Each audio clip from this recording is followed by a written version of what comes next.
Hello and welcome. Today we are at Plaza Hotel in Ljubljana, and here with me there's a special guest. She's a woman coming from United Kingdom with her origins from India, and she's a renowned businesswoman who runs the Madi Group, a group of private sector and not-for-profit companies with a philosophy to create innovative ideas tailored for local action and global impact. Yep. And she's also the member of Employers Group of the European Economic and Social Committee in Brussels. Yes.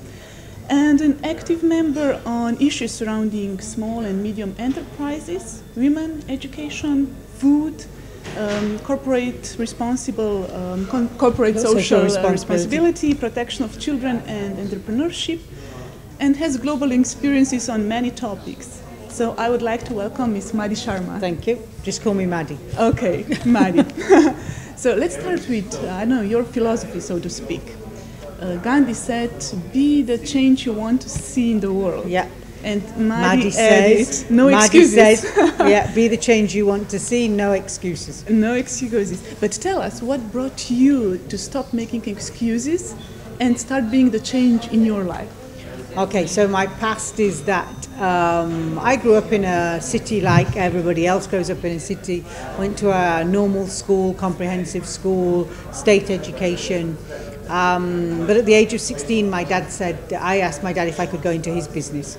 And my dad said, business is no place for a woman. So I thought, okay. So all Indians are going to be doctors, dentists or pharmacists. It's the way we're brought up. So I went to university to become a pharmacist. It took me 3 months, I dropped out.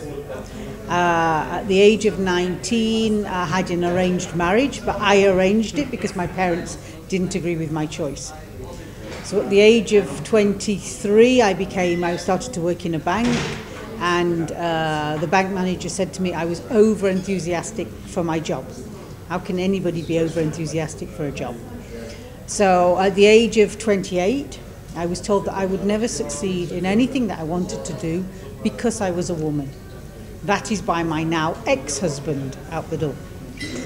But the reason he's my ex-husband is because he put me on the floor and he kicked me. And for 2 days I couldn't get up off the floor, I couldn't move.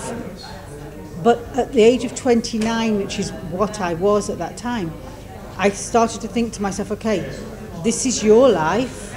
You are in control of it, or you give it up at this point. Now, I had 2 daughters, so I had to live for them. This is part of the instinct of the mother. So that was the point where I said, okay, from this point onwards, no more excuses.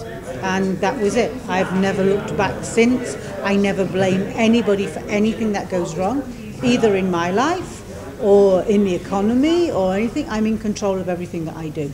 And I won't take any nonsense or rubbish from anybody. I won't take any excuses either. And as you state, your greatest achievement is taking an unknown single parent of ethnic minority background without qualifications and making her a global case study and role model. Yep. I assume you're talking about yourself. So, would you say to achieve a role model in our world, we have to first achieve that from within, individually? And how do you recommend doing this? Yeah, this is a very important point, because if you don't believe in yourself, nobody else is going to believe in you.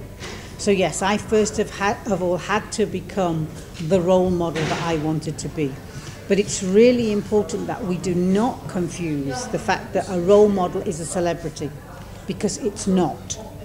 A role model is somebody that you want to be, somebody you aspire to be, but somebody who has the right values that you're looking for. And to that, it's an average person. It's a normal human being. But so for me, it's mothers. It's those who achieve. They have nothing. They create something. The entrepreneur. The mother who is managing, getting the kids to school on time, sorting out the husband's dinner, but also developing herself with extra learning. These for me are real role models. Often it's somebody who's disabled and they've achieved beyond. This is why I love the Paralympics. Look at what the people achieve. But they first of all have to believe in themselves. And for me, this was also the second thing that I learned, to believe in myself, to become the role model, so that I didn't set out to be a role model for other people. People have done that for me, but I'm not a celebrity. I'm just a normal human being, and that's what I want other people to realise, is that we're all role models for somebody. Okay. You had a challenging life story. However, you've made from it a huge global impact on inspiring people, especially women, to take charge of their lives. And maybe, as Paulo Coelho says, if you want something, the whole universe conspires To give it you. So, yes, in helping you to achieve it. Have you felt this way too when you stepped on your path? It grows inside you, right? The most important thing that any of us can do is to have a vision. So you have to know where you are going, because without that vision, you cannot say to others that this is what I want to achieve. So first of all, I always say to people, especially my students, okay, so life is a blank piece of paper. Whatever you put on that piece of paper can and will come true. So as part of your homework, what I want you to do is write on the top of the piece of paper what it is that you really, really want to do. You don't need qualifications, you don't need somebody to tell you that you can do it, and you don't need money. Read it out every morning and every night, and I guarantee you it will come true. Why am I asking you to read it out? Because reading it out is an affirmation. So it's going into your ears, and you're saying it first of all out to the universe, and then you're saying it to yourself. So you convince yourself, this is what I want, this is what I want, and so it comes true. And there's no science behind any of it, but if you don't ask for something, how can you ever be given it? So the point is to tell the universe what you're looking for. That way, the universe will give you what you want. However, you have to keep your eyes and ears open, because the opportunities will come in front of you. And if you're not tuned in to your brain, so if you don't do it every morning and every night, you will miss those opportunities walking in front of you. I can do it now on a daily basis. I can say I'm looking for a client who's doing this. Sometimes before I've even got home after a meeting, there's an email there for me from a client doing whatever it is I want them to be able to do, that connection. Or I bump into the person in the street. Okay. You have to have the awareness of what the universe is giving you. That's a great point, I believe. And I love your thinking, because you said, if Versace and Gucci could do it, I can do it. So today everybody knows you as Madi. And Madi also stands for make a difference ideas. Yeah. And you have an Om sign across the top of your logo also, that represent ethical way of doing things. So does this mean that spiritual component is like, I would say, an X factor of successful matching the frequencies of yourself and your brand? Okay, I don't think the spirit, I use the Om sign because I'm a Hindu, but it's not necessarily the spiritual sign or the spiritual link. What it is ethics and principles. Okay. And the ethics and principles by which you do business or by which you lead your life are key. So somebody can come to me tomorrow and say, Maddie, we'll give you £1 million, but we want you to sell arms. Under no circumstances would I do it.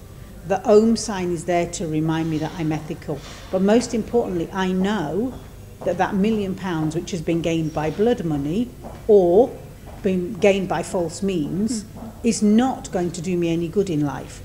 If I've actually struggled to earn it and done it properly and been able to sleep at night, to me that's more important. Each of us has our own ethics and our own principles, and I'm not judging anybody else on what they do.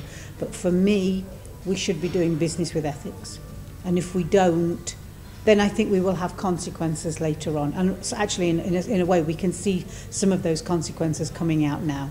We are doing trade and global trade without asking what the sustainable development consequences are or the sustainability of what we're doing. We have one planet. We cannot act as though we have 3 planets. And so this is what I try to do and try to bring into the business. Okay, and you've started your entrepreneurial path from your kitchen, and soon enough you had 2 factories, 35 staff, and for which you received also the honors of Asian Woman of Achievement and UK's Best Boss. Yep. So do you think the entrepreneurial spirit is born or it can be learned?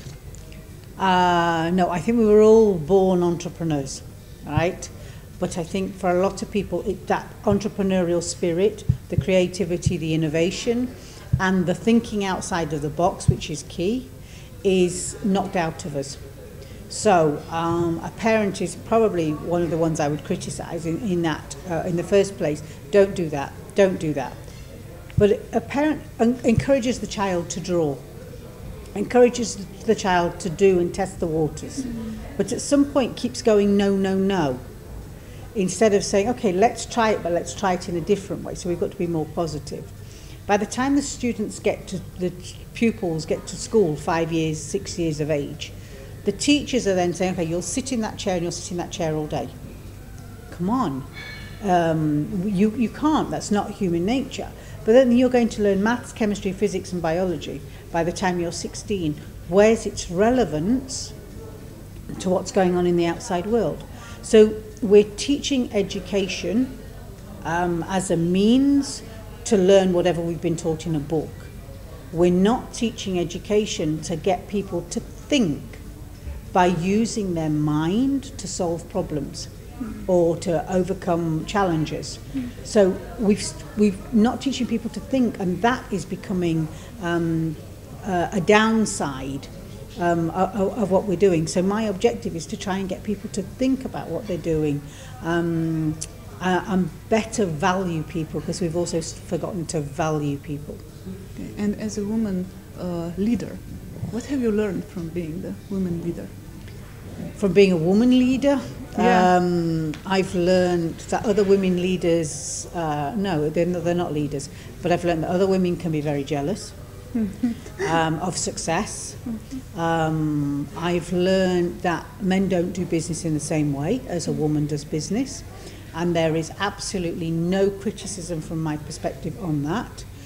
Women are long-term, less risk, more transparent, and value what they do. So we bring in the ethics. Men are short-term, fast profits, and so we need both together. And exactly the same is important in the decision-making process. Be it on a corporate board, or be it within an SME, or be it on the decision-making boards in politics or the public sector, or even in an NGO. We must have the mix, and from a woman's perspective, I think this is the most important thing that I've learned, that actually our brains function differently, but we need each other. Okay, and once you've mentioned also that you're not employing people on the basis of their CV. Actually, you don't ever look at their CV. So, or any other maybe certificate, probably. Yeah, no. Yeah, okay. So what is it that you're looking in for in the people? And how do you recognize with whom you will work? Or, I don't know, make friends? For me, a CV is a piece of paper that we produce. I'm not sure why we produce it. I think a lot of the time it's to ego boost ourselves, or just so that we can put all our qualifications on it. I haven't got any qualifications, neither of a lot of the people that I work with. I'm looking for somebody who wants to work. The first criteria of anybody who comes to me and says, I really want to work, can you help me find a job? That is my responsibility to help them find a job, because we should never, ever be at the position that we're in Europe at the minute, where young people don't have jobs. It's a waste of human capital and human talent. Everybody should be given the opportunity to work if they want to work. So that's the first criteria. Do they want to work? Second, do they want to work? For me, we have loads of people coming to us and saying, can you give me a job? So I have to turn around to them and say, okay, what is on the top of your blank piece of paper? What is it that you really, really want to do? If it's something that fits with our company, then okay, I may very well take them on. And you'll be surprised how many people are prepared to work for me on a volunteering basis to prove themselves. Because we don't always have jobs. But sometimes by working with people, we can create jobs. And this is exactly what's happened with some of the jobs that we've now got. They've created the jobs themselves. We've just supported the project. But it's really important to look at somebody and say to them, okay, what is it that you've got? What is it that you want to do? And how can I use your talents to increase the success of the whole team? So that's what we're doing. And you can't possibly get that out of a CV. And this is probably the worst thing about human resources today. Because the human resource manager doesn't work with the company. It doesn't understand what the company's doing. It's not doing any of those jobs that the company does. So how can it choose which person is going to work for the company? Psychometric testing, come on, please. You know, we are human beings. We do not fit onto an IT database. So we've got to stop this. And the one other thing that I would say that we have to stop is having experience required in a job advert. It's discriminatory to women and it's discriminatory to young people. It's purposely there to keep the same old boys in the same jobs. There's no way a young person can have gained experience. It's the responsibility of the employer that if that is the right person and they want to work for you, then give them the chance to show you what they're capable of. And women who have come out of the job market, they can't possibly be at the same level as the men. They can't possibly have the same experience. But that doesn't mean they don't want to do the job. In fact, they're probably more determined and more persistent than their male colleague, but the male colleague will get it. Old boys network plus experience required, make sure that that's the one you can take. So do you think a woman leader can employ better suitable people because of her inner intuition feeling? Well, of course, if she listens to it and has the courage to act on it. This is the thing, but it depends what you're looking for as a company. Some companies are looking for people who fit into the box, who aren't going to challenge the boss. I'm looking for people who are going to challenge me and going to say to me, hey, I can make your company better. Have you thought of doing this, this, and this? That's what I want. I want to use somebody else's brain to grow my companies. Because if my companies grow, the impact on everybody else is huge. Because that's my objective, is to make a difference. Ideas is everything that we do has to make a difference. So if people have got those ideas of how we can make a difference, how we can do it in a big way, that's what I want. So it doesn't make sense to just say to somebody, yeah, I want you to work in my factory or in my office and do this, please don't think. We might as well put them back in the university or college that they came from. Okay, so what do you think is the main ingredient of this, sustainable society? Sustainable society has to be valuing human capital, right? Because I don't do anything if I know it's going to have an impact, a negative impact somewhere along the line. Okay, yes, I drive a car. Yes, I fly with air miles, right? So I know in that respect I'm destroying some part of the planet. I try to do it as less as I can, but I try to also make sure that I'm building NGOs, or I'm planting trees, or I'm doing something on a sustainable thing. I particularly work with women in India at the grassroots level. So we're empowering them, we're developing them, but we're working on agriculture, we're working on sustainable clothes, this sort of thing. So my thinking of, whilst I know I'm doing some damage, I'm trying to make a difference. And that is what comes also from human capital. If you say to people, okay, it's not about money, it's about how you're going to feel about yourself and how you're going to feel about those you're working with. So if you take all the water from the tap when you're doing your teeth in the morning and you don't turn the tap off, one day you might not have water. Then what's going to happen? So you have to get people to think. India is a great example. So my family, we go for ice cream.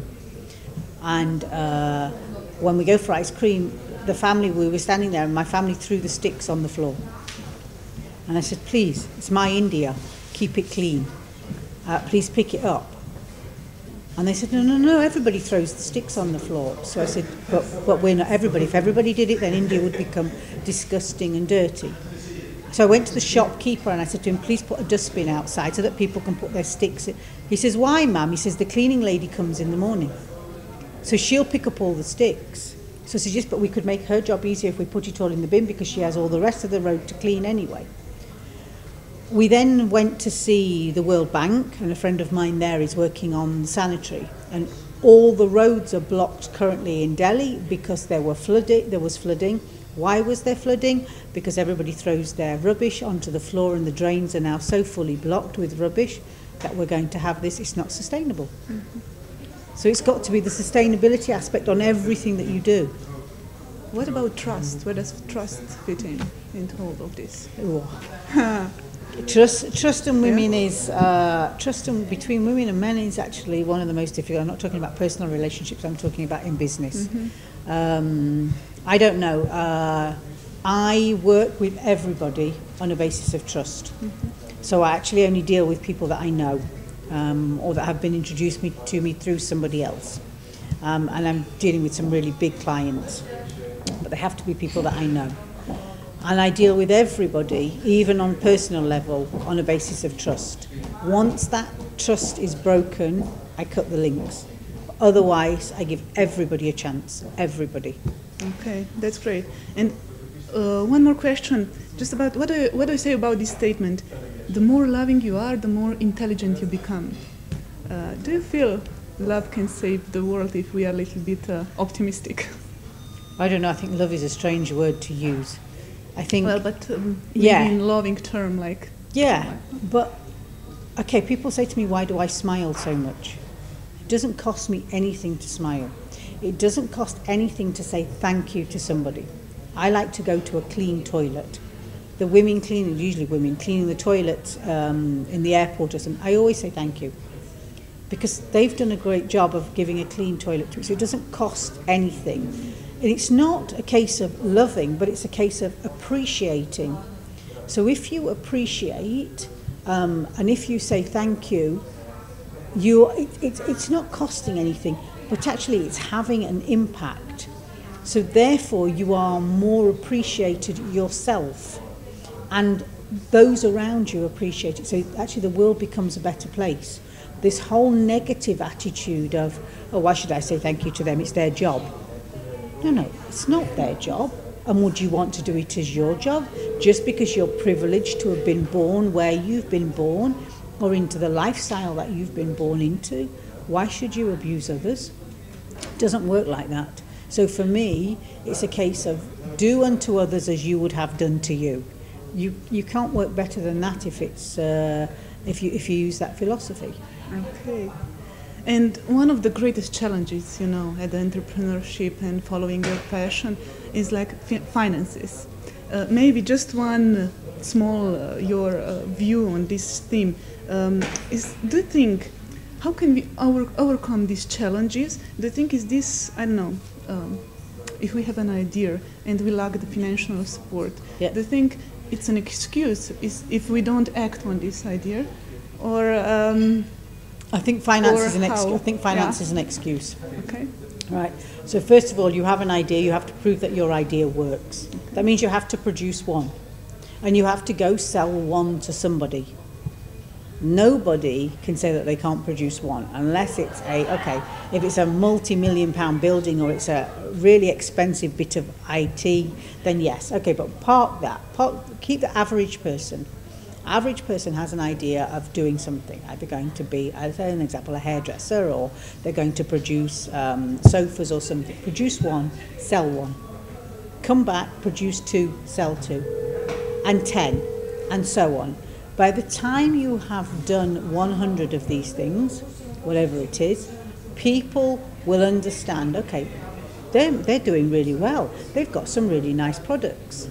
At the same time, go into the bank and say to the bank, I'm going to start a business. I don't need any finance at the minute. I haven't got any finance, but I don't need any finance. I'm going to grow the business slowly. And every week, go into the bank and say to the bank, oh, by the way, I sold 5 this week. Oh, I sold 10 this week. Here's my client list. By the time you get to 100, the bank manager will already know you and will be able to say, okay, we could endorse this. Now tell us what your finances are. Sit and talk. It's that People buy from people. People do not buy from business plans. A business plan will ask you, where will you be in 5 years' time? In 5 years' time, I'll be supplying millions of people. Okay, in order to supply millions of people, you're going to need millions of finance. But you haven't produced one yet. Go back to the start. Produce one. Sell one. You will also learn and develop as you're going along. And actually, 9 times out of 10, you can do it without any finance. Okay. So, for the conclusion maybe of this, just something about you. Where is this, your balancing part? Because you have so much activities. You're traveling around the world. You're an inspirational speaker, motivator, talking to kids, to women, to everybody. You're all around the world. How does Madi rest, or when? Okay. So the Madi philosophy is, you're a long time dead. I'll rest in the box. I have one life. You don't get a chance to come back and do it again. If I make mistakes today, I cannot come back tomorrow and correct it. So I have to get it right today. So every day has to be where I make a difference. And I don't know, like a wave. You know how the waves, sometimes they're like this and sometimes they're just like this. And I'm exactly the same. But the whole time we've got that continued energy flow and you have to utilize it to the best. So if I'm doing my speeches or I'm standing up with a group of students, I have to get to them because I'm not going to get another chance to speak to them again. So I have to try and impress them. If I'm working with a group of women on NGOs, I again have to try and impress them. If I'm with my client, I want to sell as fast as I can because we need the money to put into the NGOs and stuff like that. So you're performing all the time. When I close the door or when I'm sitting in my bed, apart from reflecting on what I've done that day, that's my time. That's me time. And that's when you sleep, you recover, and you start the next day. What really drives me is people telling me I can't do it and people trying to stop me. I am faced with this on an almost daily basis. It's surprising that the majority of people do not want to see you succeed or do not want you to disturb their life and give them any more work. I'm not talking about my employees here. I'm talking about the widest. The more they say no, the more I will do it. Okay. And maybe just the last message that you want to share now with the people, or I don't know. It still goes back to the start. Okay. Gandhi said you must be the change you want to see. Madi says you must be the change you want to see, no excuses. And there are no excuses. Do the blank piece of paper exercise. Whatever you put on that blank piece of paper can and will come true. Okay. And there's no reason why it shouldn't. You just have to believe in yourself. So that can be my only message. Look, come on, if I can do it from nothing, everybody else can do it. And that there really isn't any excuse as to why you can't. Okay. Thank you very much, Madi. Thank you for these inspirational answers. Thank you. And your time here. No, it's anytime. I hope we did make a little difference with this talk. So take this message and share this difference with the world. Thank you.